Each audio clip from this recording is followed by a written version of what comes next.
చూడబోయ్, నీ వెంట ఎన్నోసార్లు పడ్డాను, అయినా తప్పించుకున్నావు. ఎన్నోసార్లు దక్కించుకుందాం అనుకున్నాను, అయినా నిన్ను నువ్వు బాగానే కాపాడుకున్నావు.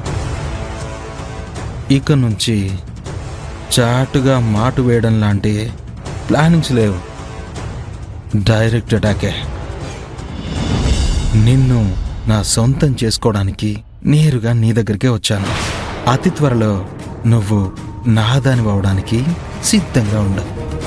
చూడింద్రా, బయట నేను ఒంటరిగా ఉన్నప్పుడే నన్ను ఏమీ చేయలేకపోయావు.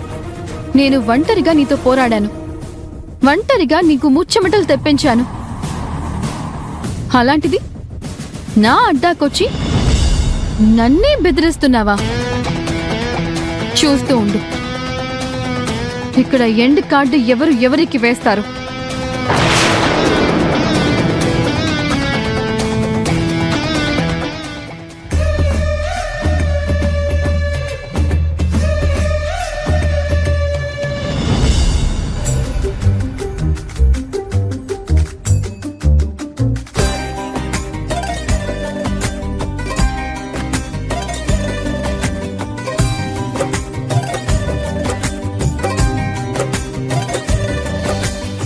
రాహుల్ బాబు. అభి, నువ్వా? ఎంతసేపు అయిందొచ్చి? ఎంతసేపు పని మీదే కాదు, కాస్త పరిసరాల మీద కూడా ధ్యాస పెట్టండి.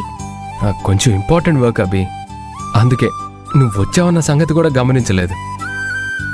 సరే, అర్జెంట్ పనితో అలసిపోయి ఉంటారు. ఈ జ్యూస్ తాగండి, ఎనర్జీ వస్తుంది.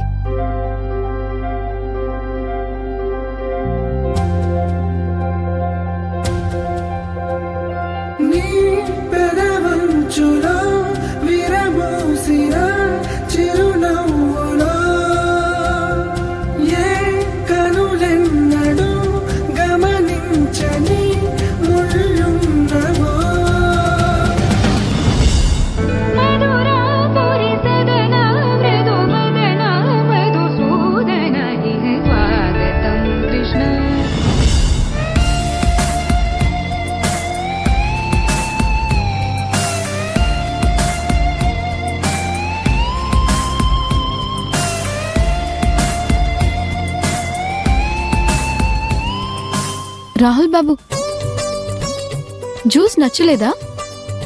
అంతా ఆలోచిస్తూ తాగుతున్నారు. ఆలోచిస్తోంది జ్యూస్ గురించి కాదు. మరి దేని గురించి? నువ్విందాక పూజలో పాడిన పాట గురించి. ఏ, ఆ పాట నచ్చలేదా? నచ్చకపోతే ఇంతసేపు ఆలోచించేవాడినే కాదు, చాలా బాగుంది. అందుకే మళ్ళీ మళ్ళీ మనసులో అది రివైండ్ అవుతుంది. ఆ పాటే కాదు, ఉదయం నువ్వు వాకిట్లో వేసిన ముగ్గు కూడా చాలా బాగుంది. అలాగే అమ్ముకి నువ్వు వేసిన చిన్ని కృష్ణుడి వేషం ఎంతో అందంగా ఉంది. ఇవన్నీ చూస్తూ ఉంటే నీలో ఏదో కొత్త మార్పు కనిపిస్తోంది. ఈ మార్పు బాగుందా బాలేదా? ఎందుకో నాకు బాగా నచ్చింది. అవును రాహుల్ బాబు, కొన్ని మార్పులు బాగుంటాయి. అందుకే ఎప్పుడూ ఒకేలా ఉండకుండా ఒక్కోసారి మారి చూడాలి. నువ్వు దేని గురించి మాట్లాడుతున్నావు? నాలో ఎలా మార్పు వస్తుందో మీలో కూడా అలానే మార్పు వస్తే మనిద్దరం సంతోషంగా ఉంటాం. మనతో పాటు ఈ కుటుంబం కూడా సంతోషంగా ఉంటుంది. అంటే నువ్వు ఏ విధమైన మార్పు కోరుకుంటున్నావు? గతంలో మనిద్దరి మధ్య ఏవో చిన్న చిన్న చిరాకులు, ఏవో కొన్ని చేదనుభవాలు, అనవసరమైన అపార్థాలు, అర్థం లేని అపోహలు, ఇవన్నీ మన మనసులో ఉన్నంత కాలం మన మధ్య ఉన్న దూరం కూడా అలాగే ఉంటుంది. ఒకే ఒక్కసారి అవన్నీ మర్చిపోయి మీ మనసులో ఒక చిన్న మార్పు మొదలైతే మన మధ్య ఉన్న దూరం తగ్గుతుంది, స్నేహం పెరుగుతుంది. జరిగిందంతా మర్చిపోయి నాతో స్నేహంగా ఉండగలుగుతారా? అభి, నేనెప్పుడూ నీతో స్నేహంగానే ఉండడానికి ప్రయత్నిస్తాను. కానీ నువ్వే ఎప్పుడు ఎలా ఉంటావో ఎప్పుడు ఎలా మారతావో అర్థం కాదు. నేను ప్రామిస్ చేస్తున్నాను, ఇక నుంచి మీకు ఇష్టం వచ్చినట్టే నేను నడుచుకుంటాను. మీకు ఇష్టం లేనిదే, మీకు అభ్యంతరం ఉన్నది ఏదీ చేయను. ఈ ప్రామిస్ తర్వాతైనా మీరు నాతో ఫ్రెండ్లీగా ఉంటారా? సరే అయితే ముందు నువ్వు ఫ్రెండ్లీగా ఉండి చూపించు. Thank you very much Rahul బాబు, ఈ థ్యాంక్స్ దేనికి?